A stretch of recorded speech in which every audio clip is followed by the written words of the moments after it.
को शांति का संदेश देने वाले महाकारुणिक तथागत भगवान बुद्ध एवं भारत देश में दोबारा फिर से भगवान बुद्ध के सद्धम्म को वापस लेकर के आने वाले परम पूज्य बोधिसत्व डॉक्टर बाबा साहब अम्बेडकर, इनको मेरा कोटि कोटि नमन है। आप सभी साथियों को नमो बुद्धाय, जय भीम। आज हम मिलिन प्रश्न में देखेंगे कि राजवाद क्या होता है और विद्वानों का वाद क्या होता है। कैसे विद्वान लोग आपस में डिबेट करते हैं, चर्चा करते हैं, और कैसे राजा सामान्य लोगों के साथ में डिबेट करते हैं या चर्चा करते हैं, इसके बारे में जानेंगे। जब राजा मिलिन भंते नागसेन के पास में जाते हैं और जाने के बाद में उनका अभिवादन करके एक और बैठने के बाद में कहते हैं कि भंते, क्या आप मेरे साथ में धम्म के ऊपर चर्चा करेंगे, डिबेट करेंगे क्या, बहस करेंगे क्या, ऐसा पूछते हैं। तो भंते नागसेन कहते हैं, राजन, आप किस तरह से मेरे साथ में धम्म के ऊपर चर्चा करना चाहते हो।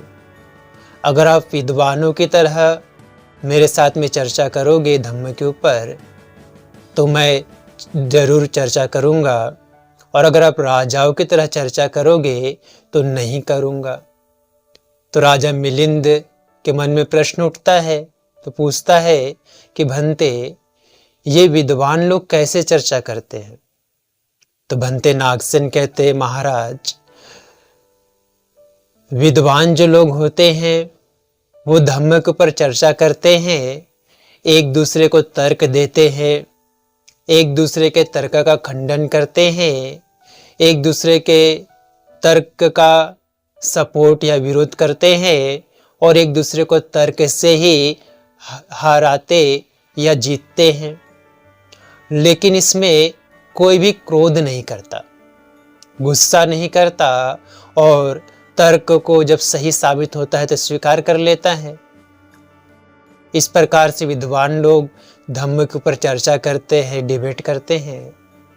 राजा मिलिन कहता है, भंते, तो फिर राजा और सामान्य लोग कैसे धम्म के ऊपर चर्चा करते, डिबेट करते हैं।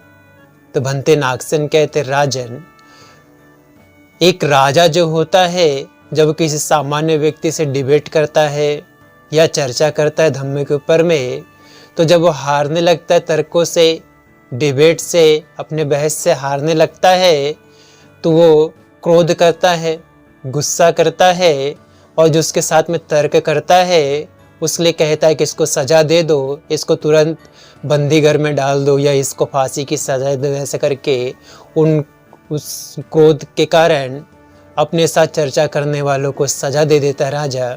इस प्रकार से राजा लोग चर्चा करते हैं, डिबेट करते हैं, क्योंकि वो विद्वानों के तर्क का उत्तर नहीं दे सकते और उनसे हारने लगते हैं।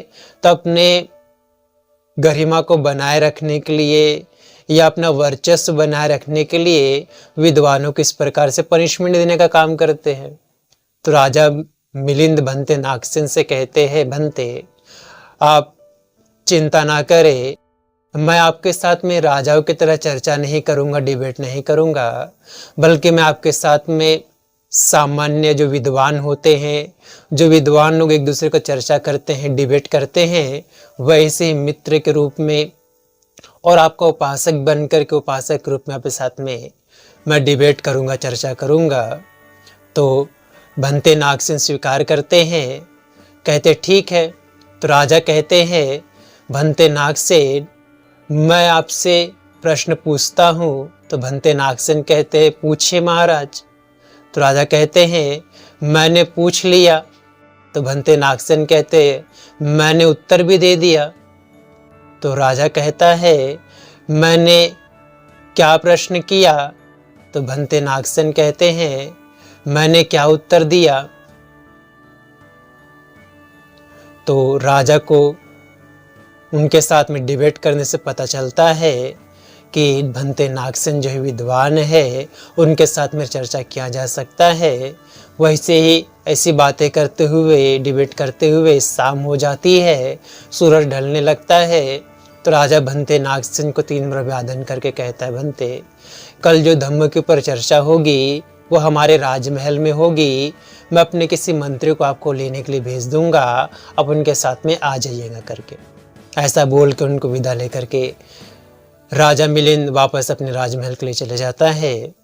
और इस प्रकार से दूसरे दिन की चर्चा के लिए बात कह करके भंते नागसेन भी स्वीकार करते हैं, उस चर्चा को वहीं पे समाप्त करते हैं। आप लोगों ने बड़ी श्रद्धा पूर्वक भगवान बुद्ध के धम्म के बारे में किस प्रकार से राजा मिलिंद और भंते नागसेन डिबेट करते, चर्चा करते, उसके कुछ अंशों को सुना। इसलिए आप सभी लोगों का भगवान बुद्ध, उनके धम्म और उनके संग के प्रभाव के तेज से आपका, आपके परिवार के प्रत्येक सदस्य के जीवन का हर एक पल सुखपूर्वक बीते, प्रसन्नता पूर्वक बीते, मंगलमय हो, कल्याणमय हो। आप सभी सुखी रहे, स्वस्थ रहे, खुश रहे, सबका मंगल हो, सबका कल्याण हो, सभी सुखी रहे।